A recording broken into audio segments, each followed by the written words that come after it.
মা বাবার চোখের মনি অমি, কিন্তু ক্লাস 8 যখন সে পড়ে তখন সবার চোখ তো ছানা পড়া।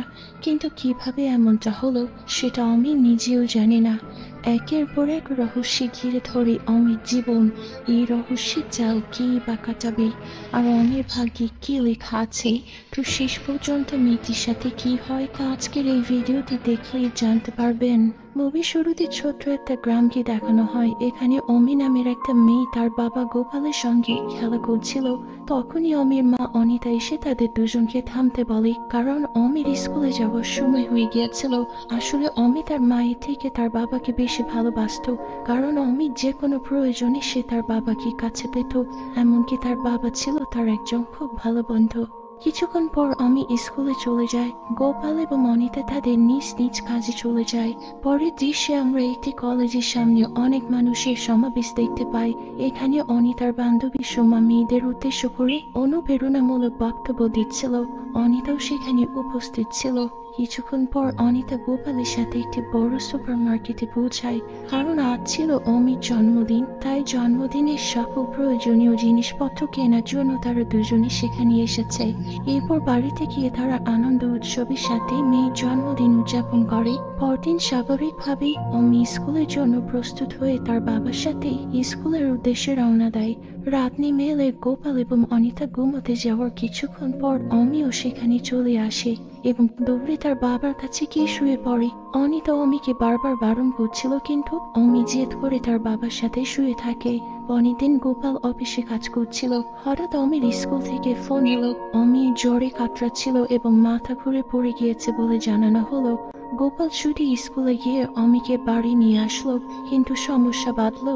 ঘরের চাবি অনিতার কাছে থাকায় অনিতাকে ফোন করতে গিয়ে দেখা গেল তার মোবাইল বন্ধ। কিছুক্ষণ পর অনিতা বাড়ি ফিরে দেখে তালা ভাঙ্গা। ভেতরে গিয়ে সে দেখতে পেল অমি অসুস্থ অবস্থায় শুয়ে আছে আর গোপাল তার সেবা করছে। অনিতার দেরিতে আসার জন্য গোপাল খুবই রেগেছিল। পরদিন সকালে অনিতা একটা কাপড়ের দোকানে পার্টনারশিপ নিতে যাবে বলে ঠিক করেছিল, কিন্তু গোপাল তাকে বাধা দিয়ে বলল, মেয়ের শরীর খারাপ, তুমি বাসায় থাকো। কিন্তু অনিতা গোপালের কোনো কথা না শুনে সেখান থেকে বেরিয়ে পড়ে। এরপর অনিতা যখন বাসায় আসে তখন সে দেখতে পায় তার ঘরে তালা লাগানো ছিল, কারণ গোপাল তার মেয়েকে নিয়ে এখনো বাড়িতে আসেনি। এরপর রাত হয়ে যায়, তবুও গোপাল বাড়িতে ফিরছিল না। তাই অনিতা তার বান্ধবীর কাছে যায় থাকার জন্য। এরপর অনেক সময় কেটে যায়। অনিতা আর গোপালের সম্পর্কের মধ্যে মরিচা ধরে যায়। গোপাল একাই তার মেয়েকে দেখাশোনা করত। এর মধ্যেও আমি স্কুলের একটা ভ্যাকেশনে চলে যাই। এরপর গোপাল একদিন জানতে পারে তার মেয়ে স্কুলে ছুটি কাটিয়ে বাড়িতে ফিরে আসছে। তাই দ্রুত সে তার মেয়েকে আনতে স্কুলে চলে যায়। কিন্তু এখানে অলরেডি অনিতা তার মেয়েকে রিসিভ করেছিল। কিছুক্ষণ পর গোপালও এসে পড়ে। তখন গোপাল নিচে মেয়েকে নিয়ে সেখান থেকে বেরিয়ে যায়। গোপাল আর অনিতার সম্পর্ক নষ্ট হয়ে যায়, আর অনিতা তার মেয়েকে দেখার জন্য গোপালের গাড়ির পেছনে আসছিল। কিন্তু গোপাল যখন একটু সামনে চলে যায় তখনই অনিতার অ্যাক্সিডেন্ট হয়ে যায়। কিছুক্ষণ পর একজন মহিলা ফোন করে জানালেন, তোমার মা হাসপাতালে, তার দুর্ঘটনা ঘটেছে। শুনে গোপাল আর অনিতা দুজনেই দ্রুত হাসপাতালে ছুটে গেলেন, কিন্তু গোপাল অনিতার সাথে দেখা করতে চাইছিলেন না। ঠিক সেই সময় অনিতার সাথে দেখা করতে সোমাও হাসপাতালে এসে উপস্থিত। তাই গোপাল চুপচাপ মেয়ে অমিকে নিয়ে বাড়ি ফিরে এলেন। রাতে অমি ঘুমিয়ে পড়ার পর গোপাল তাকে দেখতে গিয়ে লক্ষ্য করলেন অমির নিচ থেকে রক্ত পড়ছে, অর্থাৎ অমির ঋতুস্রাব শুরু হয়ে গেছে। পরদিন গোপাল এই খবর অনিতাকে জানালো। অনিতা হাসপাতাল থেকে বাড়ি ফিরে এসে অমিকে বলে, তুমি এখন বড় হয়ে গেছো, বাচ্চামি করা চলবে না, এখন থেকে তোমাকে আলাদা করে ঘুমাতে হবে। কিন্তু রাতে যখন গোপাল আর অনিতা দুজনে ঘুমিয়ে পড়ছিল, অমি ভয় পেয়ে বাবার কাছে চলে গেল। অনিতা অমিকে আবার তুলে নিয়ে নিজের ঘরে শুয়ে দিল। ঠিক তখনই গোপাল নিজের ঘর ছেড়ে অমির খাটে এসে শুয়ে পড়ে। দিন গড়িয়ে অমির 13তম জন্মদিনে সে উপস্থিত। এবার গোপাল তার মেয়েকে উপহার দিল একটি সাইকেল। সাইকেল পেয়ে অমির আনন্দে যেন সীমা রইল না। এই উপলক্ষে গোপাল আর অনিতার মধ্যকার টানাপোড়েনও মিটে গেল। পরদিন স্কুলে পরীক্ষা দেওয়ার সময় অমির পেটে প্রচন্ড ব্যথা শুরু হলো। সে তাড়াতাড়ি বাথরুমে চলে গেল। কিছুক্ষণ পর আবার ক্লাসে ফিরে এসে পড়াশোনা করতে লাগলো। নতুন টিচার আসার পর অমি ম্যাডামকে তার সমস্যার কথা জানালো। ম্যাডাম অমির কথা শুনে বুঝতে পারলেন কি হয়েছে, কিন্তু অমি যখন আবার বাথরুমে যাচ্ছিল তখন হঠাৎ মাথা ঘুরে রাস্তায় লুটিয়ে পড়ল। সকলে তৎক্ষণাৎ অমিকে হাসপাতালে নিয়ে গেল। ডাক্তার অমিকে পরীক্ষা করে নিজেই হতবাক হয়ে গেলেন। তিনি নার্সকে তাড়াতাড়ি একজন মহিলা ডাক্তার ডেকে আনতে বললেন। স্কুলের প্রধান শিক্ষক অনিতাকে ফোন করে জরুরিভাবে স্কুলে আসতে বলার পর ডাক্তার অমিকে জিজ্ঞাসা করেন, কি এমন ঘটেছে যা তুমি আমাদের কাছ থেকে লুকাতে চাইছো? অমি কোনো জবাব না দিয়ে শুধু তার বাবার সাথে দেখা করতে চায়। কিছুক্ষণ পর অনিতা স্কুলে এসে সরাসরি প্রধান শিক্ষকের সাথে দেখা করেন। প্রিন্সিপাল তাকে এমন একটা সত্য বলে যেটা শোনার পর অনিতার হুঁশ উড়ে যায়। আর তখনই সে তার সামনে তার মেয়েকে দেখতে পায়। তখনই অমির উপরে চেঁচিয়ে বলছিল, তুই মরে যা। এখানে আমরা জানতে পারি অমির সঙ্গে আসলে খারাপ কাজ করা হয়েছে, মানে তাকে জোর জবরদস্তি করা হয়েছে। আর এর থেকেও বড় টুইস্ট হচ্ছে, অমি এই ব্যাপারে নিজেও জানতো না। আর অন্যদিকে অমি তার বাবাকে ফোন করে যাচ্ছিল। অনেকক্ষণ ফোন করার পর ফাইনালি তার বাবা ফোন রিসিভ করে। তখনই অমি কাঁদতে শুরু করে। মেয়ের কান্না শুনে অনিতা দৌড়ে মেয়ের কাছে যায় আর তাকে জড়িয়ে ধরে আদর করতে থাকে। কিছুক্ষণ পরে গোপালও স্কুলে এসে পৌঁছায়।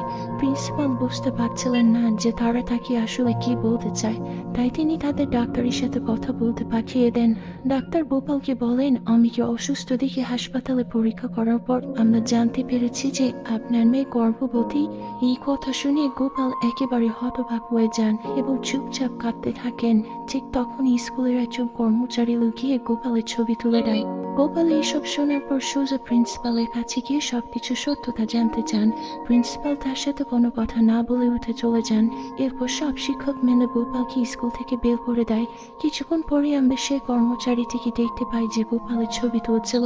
এরপর সে কর্মচারী গোপালের ছবিতে লিখে দেয় যে গোপাল তার মেয়ের সঙ্গে খারাপ কাজ করেছে এবং ছবিটি ভাইরাল করে দেয়। এরপর আমরা গোপালকে দেখতে পাই, সে তার ফোনে সেই ছবিটি দেখতে পায় যেটি কর্মচারীটি ভাইরাল করে দিয়েছিল। ছবিটি দেখার পর গোপালের মাথা নষ্ট হয়ে যায়। এরপর সে তার বন্ধু নারায়ণকে তার বাসায় ডেকে আনি। এরপর দুই বন্ধু মিলে একটি ক্লাবে যায়। এখানে নারায়ণ অনিতার সঙ্গে কথা বলে। তখন অনিতা নারায়ণকে বলে, আপনি যা শুনেছেন সবই সত্যি, আমি নিজেও অনেক ভেঙে পড়েছি। তখনই ক্লাবের সবাই গোপালের দিকে খুব রেগে তাকিয়েছিল, তাই সে চুপচাপ সেখান থেকে উঠে চলে যেতে থাকে। গোপাল সোজা অমিত টিচারের সঙ্গে দেখা করে জানতে চায় তার মেয়ে এখন কোথায় আছে, কিন্তু টিচার তার প্রশ্নের জবাব না দিয়ে প্রিন্সিপালের রুমে গিয়ে দরজা লাগিয়ে দেয়। নারায়ণ এসে গোপালকে বাড়ি নিয়ে যায়। পরের দিন আমরা অনিতা এবং সোমাকে একটা হাসপাতালে দেখতে পাই। সেখানে তারা অমিকে ট্রিটমেন্ট করছিলাম। আর কিছুক্ষণ পরে হঠাৎ করে সেখানে গোপালও চলে আসে। গোপাল তার মেয়ের সঙ্গে কথা বলতে চায়, কিন্তু কেউ তাদের দুজনকে দেখা করতে দিতে চাচ্ছিল না। এখানে গোপাল এবং অনিতার মধ্যে অনেক জোরাজড়িও হয়ে যায়। অনিতা গোপালকে জিজ্ঞেস করে, তুমি এসব কিছু কিভাবে করতে পারলে? তখন গোপাল বলে, তুমি এসব কথা কিভাবে বিশ্বাস করলে? আমি অমির বাবা। এখানে থাকা সব মানুষগুলো গোপালকে সামলাতে পারছিল না, তাই কিছুক্ষণ পর পুলিশ এসে গোপালকে গ্রেপ্তার করে নিয়ে যায়। থানায় একজন কনস্টেবল গোপালকে নিয়ে ঠাট্টা করছিল, বলছিল সে কিভাবে নিজের মেয়েকে গর্ভবতী করেছে। এসব কথা শুনে গোপাল ক্ষিপ্ত হয়ে ওঠে এবং কনস্টেবলকে মারধর করতে শুরু করে। ঠিক তখনই থানার একজন ঊর্ধ্বতন কর্মকর্তা সেখানে উপস্থিত হন।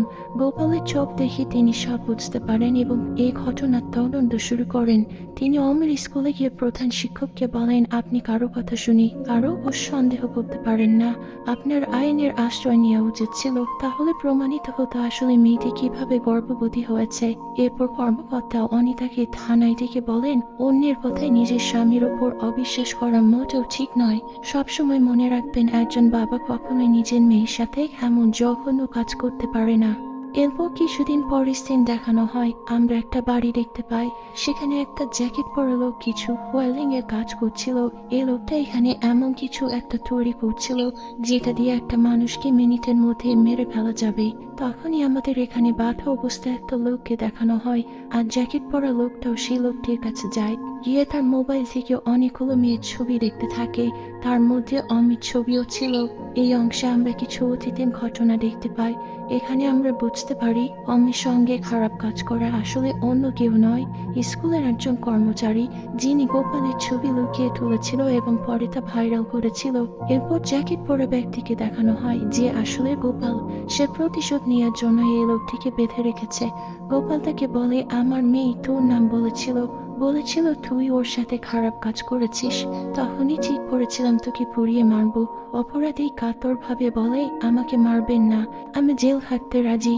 কিন্তু এই অপরাধী তার মেয়ের সঙ্গে খারাপ কাজ করেছে, তাই গোপাল কোনো দয়া না দেখিয়ে গ্যাস চেম্বারে আগুন ধরিয়ে দেয়। গোপাল এভাবে তার মেয়ের ধর্ষণের বদলা নিয়ে তার পুড়িয়ে যাওয়া অস্তিত্বগুলো পলিথিনে নিয়ে একটা পুরনো নদীতে ফেলে দেয়। আর যাওয়ার সময় একটা কথা বলে যায়, সেটা হচ্ছে মা মানে সত্যতা আর বাবার নাম হচ্ছে ভরসা। এই দুইটা গুণেই একটা মেয়ে তার পরিবারের সাথে থাকে। আর এই চমৎকার ডায়লগের মধ্য দিয়েই এই মুভিটি এখানেই শেষ হয়ে যায়।